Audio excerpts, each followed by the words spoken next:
Okay, let's talk about Magic Johnson was talking on Undisputed earlier. Magic's a tough. He's hard to turn down. He is.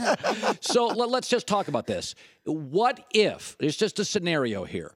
So my guess is, I've watched the Lakers in the preseason. They don't defend particularly well. They kind of like, they've got an AAU feel to them where they like to get down and do that offensive thing. They're not so big on that defensive thing, and they're not real physically imposing. A lot of slender guys that, it's a cardio team. You wouldn't, it's the opposite of the bad boy Pistons. It's the nice guy Lakers. Yes. Okay, Yes. So I think they're a 32, 34-win team. I think they're wildly entertaining. What if they win 33 games? Is LeBron willing to go to that, in your opinion? What I've been told, and in my opinion, I think he wants to go somewhere or stay where he thinks he has the best chance of competing for championships. And if they don't look good this year, even if he were to go there with a Paul George, because that's the only way I think he goes there is if another star goes with him, a Paul George type player. I don't see LeBron relegating himself to going out in the first or second round for the last 4, 5, 6 years of his career. Like, why would he? Well, he's also been the great communicator. He would get Paul George's cell number. He's not going there alone. No, but even if he goes there with Paul George. I think they're damn good. Paul George, LeBron, Brandon Ingram. Well, I want to see something from Brandon Ingram. I think Brandon's going to be about 18 points a game. He didn't look too. Now, again, the preseason is the preseason, but he didn't look great. He didn't. He shot 37%. I know. In his last 5 games. Okay, this is just this is you're taking a you want me to shoot?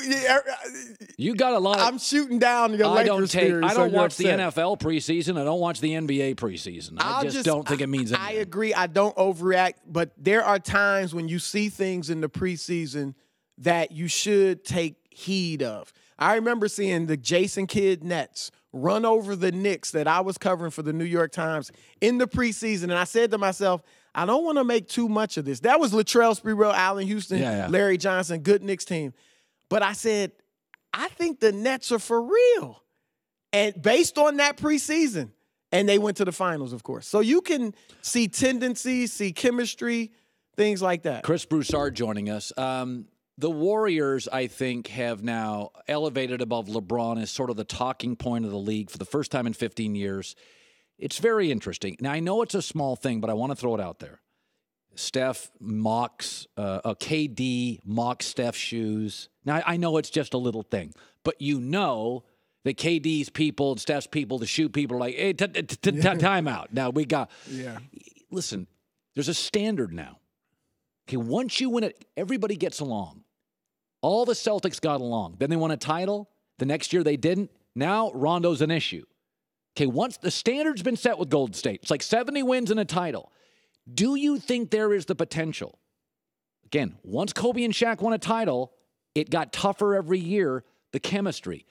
Is there something inside this Warrior team that does concern you? It's a lot of stars, Chris, and there's one ball. I don't think so because of the personalities. Think of the teams you mentioned. Kobe, Shaq. Those are two very different. Like Kobe, there's not a personality on Golden State's team like Kobe. And that was an issue with Boston. Okay, Rajon Rondo. And let's face it, that Boston team, they traded, Kendrick Perkins trade buried them more than anything. Right. So that was a great team.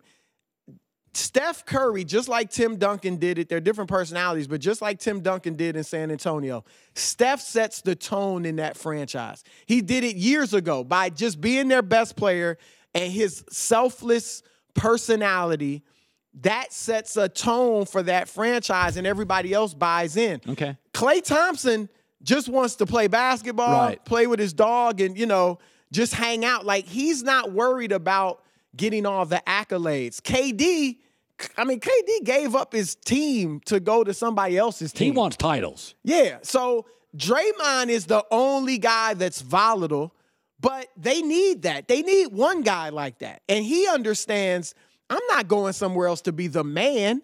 I can stay here and be a Hall of Famer. He wouldn't go anywhere else where he had to be the best player and be a Hall of Famer. So I don't I don't see. Only problem I see with them is injury. Yeah. I will say this, though. I think KD, while he's their best player, I think Steph is their most important. That's what I told Kristine. I think the heartbeat of the franchise is Steph Curry. Listen, I said this last year. Kyrie with a minute to go, I like him with the ball better than LeBron because I think he's a better finisher. LeBron's the heartbeat of the Cavs. Kyrie, to me, is a better pure shooter. Left hand, right hand, driving. Well, I'd rather have definitely a better finisher. I'd rather have him at the free throw line late. Yep. So sometimes you can be the heartbeat but not the best player. Steph, to me, is the heartbeat. Thanks for watching. Subscribe here to get the latest from the show. Also, be sure to check out more of the best clips from The Herd or go watch a few segments from the newest show on FS1, First Things First, with Chris Carter and Nick Wright.